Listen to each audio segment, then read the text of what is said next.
twice a year. As a matter of fact, since that landfill has been in operation in 1990, or approximately 1990, almost 25,000 chemical analyses have been conducted with groundwater. There have been no indications that groundwater has been impaired by Decatur to its landfill. And again, I just wanted to emphasize again what Brian went through.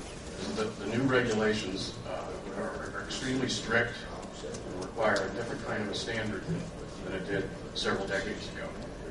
It's almost like, again, comparing it to a wastewater treatment plant, it's like the difference between a modern wastewater treatment plant and what they did 100 years ago when they dumped raw sewage into the stream. It's a totally different picture, a totally different situation. Basically, that's in summary what I've got. Any questions regarding groundwater issues?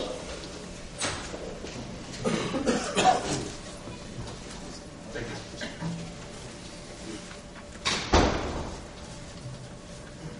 In summary, we request that you reverse the denial of the APC and grant the rezoning. We'll tell you that if the rezoning is granted, we will put in writing that we will not use this property for any I-2 activities until the issue goes before the Board of Zoning Appeals and if it's approved. If you feel you cannot act on this request favorably, we request that you send it back to the APC for reconsideration based on my previous comments on their erroneous actions. I've spoken to the chairman of the APC on this possibility and he feels that any petition sent to them should receive a hearing. If this petition is left to die for a year, there's no incentive for anyone to talk to us in the duration.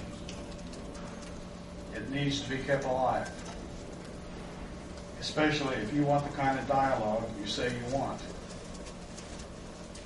The time for us to sit down and go through all of the parameters is at the Board of Zoning Appeals stage, not before. So if you really want this dialogue to happen, don't let it die. Because I will guarantee you there will be no discussions between now and the time we come back a year from now. There's no incentive to do otherwise. If the rezoning occurs and we're free then to go to the Board of Zoning Appeals, those discussions, dialogues, and give and take that counsel or the opposition stated he wanted last time will occur. To do otherwise sends an unfavorable signal to this company.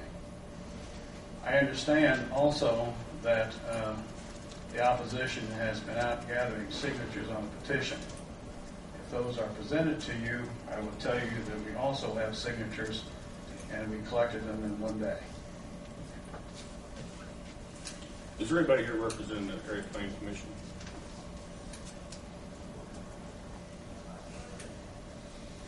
You gentlemen have any other questions?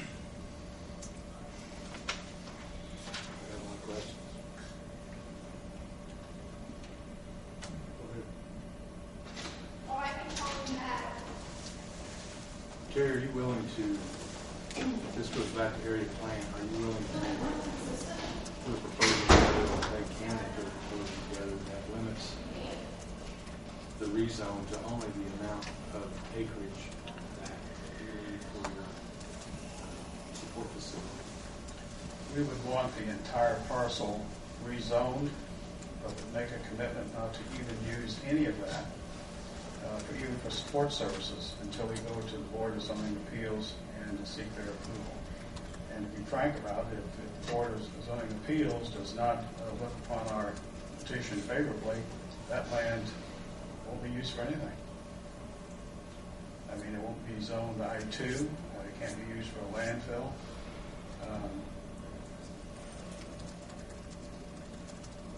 Our options would be very limited. But if we went back to the APC, we would ask for the total amount to be rezoned, but we'd be willing to put restrictions on our use of that. But you maintain the need to rezone the whole 151, Yes. 53 acres to get the 10 or 15 that you need for your... There's no way for us to get to the Board of Zoning Appeals without having the acreage that we ultimately want to discuss rezoned. You know, the opposition has said, I think the words that one of them used, cut the head of the snake off. Well, that's true. Because if this property is not rezoned, then we cannot go to the Board of Zoning Appeals. And if you want this company to die, that's exactly the way to kill it. You know, I'll make no bones about that. If it's not rezoned, our hands are tied to the current acreage that we have. So some of you said you want this continued dialogue. A way to do that is rezone it. And then all the dialogue that needs to take place will take place. If it's killed for a year, we've discussed this before, there's no incentive for anybody to talk. And then next year, you come back and start from scratch, you go through the same process, and no minds will be changed. I mean, looking down the wrong road, but I think there will be incentive for residents of Decatur County to talk about this. I think as I go around the eastern part of the United States in my job, this will be kind of long-winded commentary, so bear with me. When I look at other landfills and things like that, I'm glad that you guys are here and take care of this current facility the way you do. I think any time that you've been called upon to clean something up about off the landfill, since I've been sitting in this seat, you've done so in fine fashion to the satisfaction of the residents around that landfill without being called. You mentioned economic development, the financial impact that is here at Decatur County. I sit on the Economic Development Board. There's likely opportunities in the future where having a landfill here may enhance another business for coming in here and provide jobs for Decatur County, things like that. I think for me right now, it's about 151 acres versus 20. It's about, we have 15 to 20 years, depending on what you look at, of useful life in the current landfill that we have now. Evidenced by the crowd that's in this room, we've got a lot of questions to ask yet. I, for one, would like to maybe see designs, and I know you've talked to me before about that doesn't happen till BZA. But I contend that if that has to happen anyway, why can't it happen between now and BZA? Because those expenses are going to have to be expended. And it gives everybody in this room an opportunity to see how tall the structure is going to be, possibly what might be on part of the acreage